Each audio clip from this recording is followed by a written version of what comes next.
यदि आप हमारे चैनल पे नए हो तो चैनल को सब्सक्राइब करना ना भूलें और बेल आइकन पे क्लिक करें ताकि हमारे सारे न्यूज स्टोरीज आप सबसे पहले देख सकें।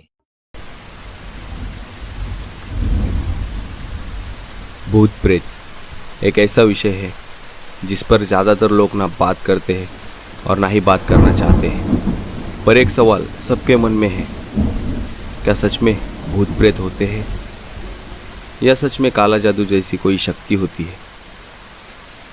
अगर यही सवाल आप मुझसे 3 साल पहले पूछते तो मेरा जवाब कुछ और होता, पर एक हादसे ने मेरा जवाब और जीवन दोनों बदल दिया।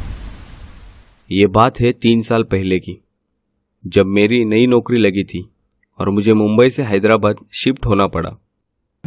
नया इलाका था, इसलिए मैंने बिना कुछ जांच पड़ताल किए एक घर रेंट पर ले लिया। मैंने हैदराबाद एयरपोर्ट पर एजेंट से उस घर की चाबी ली और वहीं से टैक्सी कर ली। रेंट पे लिए हुए रूम तक पहुंचते पहुंचते मुझे देर हो गई। मैं टैक्सी से उतरा तो वहाँ देखा कि एक ही घर जो कि बहुत पुराना था और थोड़ा डरावना सा भी, उसी घर में मुझे रहना था। उस सड़क पर बस वही एक घर था, बाकी पूरी सड़क सुनसान थी।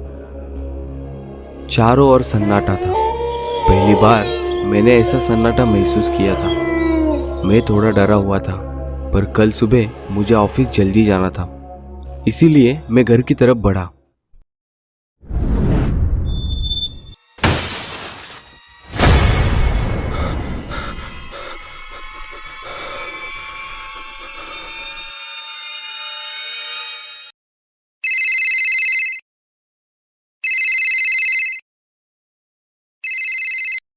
हाँ राहुल, तुम पहुंच गए क्या? हाँ सर, बस अभी अभी पहुंचा हूँ। ठीक है, फिर आराम करो, कल सुबह ऑफिस में मिलते हैं। बॉस के इस फोन से उस कुल्हाड़ी वाली बात से मेरा ध्यान हट गया।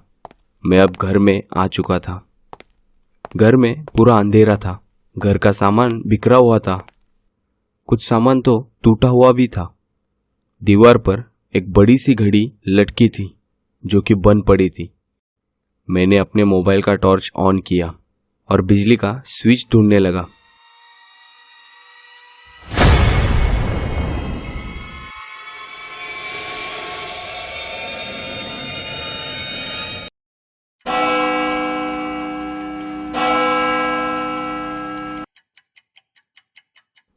ये घड़ी तो बंद थी, अचानक चालू कैसे हुई? मुझे कुछ समझ नहीं आ रहा था। मुझे लग रहा था कि मैं एक डरावना सपना हकीकत में जी रहा हूँ। तभी मुझे बच्चों की खेलने की आवाज़ सुनाई दी। इतनी रात गए यहाँ कौन खेल रहा था? ये सोचकर मैंने घर के बाहर झांक कर देखा तो घर के आंगन में 2 बच्चियाँ खेल रही थी। वो दोनों एक बोतल के साथ खेल रही थी जिसमें लाल रंग का पानी था। अचानक पलक झपकते ही वह दोनों गायब हो गई। मुझे मेरी आंखों पर विश्वास नहीं हो रहा था। मेरे दिमाग ने भी काम करना बंद कर दिया कि तभी मुझे एहसास हुआ कि कमरे में किसी ने रोशनी जलाई हो, किसी मोमबत्ती की रोशनी। जैसे ही मैंने पीछे देखा, अगले दिन मेरी आँख खुली तो मैं घर के बाहर सड़क पर पड़ा हुआ था। मैंने देखा कि 2 लोग मेरी तरफ आ रहे थे और मैं फिर से बेहोश हो गया। 2 दिन बाद मुझे होश आया। मुझे पूरी तरह से रिकवर होने में 10 दिन लगे। ठीक होने के बाद उस घर के बारे में मुझे एक कहानी पता चली जो कि दिल दहलाने वाली थी। उस घर में एक औरत अपने पति और 2 बच्चों के साथ रहती थी। पैसों की तंगी को लेकर अक्सर झगड़े होते थे। एक दिन उस औरत का पति घर छोड़कर चला गया। उस दिन के बाद उस घर से रात के समय अजीबोगरीब आवाज़ आती थी, जैसे कि कोई किसी को जोर जोर से पीट रहा हो। और जब भी कोई बाहर का आदमी उस घर में क्या चल रहा है ये देखने के लिए जाता, वह औरत उस पर कुल्हाड़ी चला देती। वो औरत जादू टोना, काला जादू में दिलचस्पी रखती थी। अब उस घर में एक तांत्रिक आने लगा जो शायद उस औरत को काले जादू में मदद करता था। उस तांत्रिक ने उसे बताया कि तुम्हें उसे अपने दोनों बच्चों की बलि देनी होगी, तभी तुम पर पैसों की बारिश होगी। कुछ दिनों के बाद तांत्रिक उस घर में कभी नहीं दिखा। अब उस घर से रोज रात को भयानक आवाजें आने लगी, जैसे कि घर में मौत का तांडव चल रहा हो।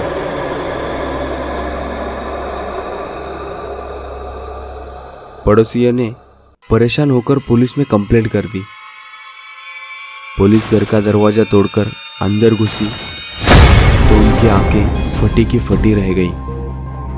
उस घर में 2 बच्ची और उस औरत की लाश पड़ी थी। पुलिस ने तीनों लाशों को फॉरेंसिक लैब में भेज दिया। वो लाश को मरे हुए 6-7 महीने हो चुके थे। इसके बाद कई सवाल पैदा होते हैं। आपको क्या लगता है, आखिर तीनों को किसने मारा? अगर ये तीनों मरे हुए थे तो रोज़ घर से आवाज़ें किसकी आती थी? अगर आपको पता हो तो हमें कमेंट बॉक्स में ज़रूर बताएं, या फिर राज खुलने का इंतज़ार कीजिए।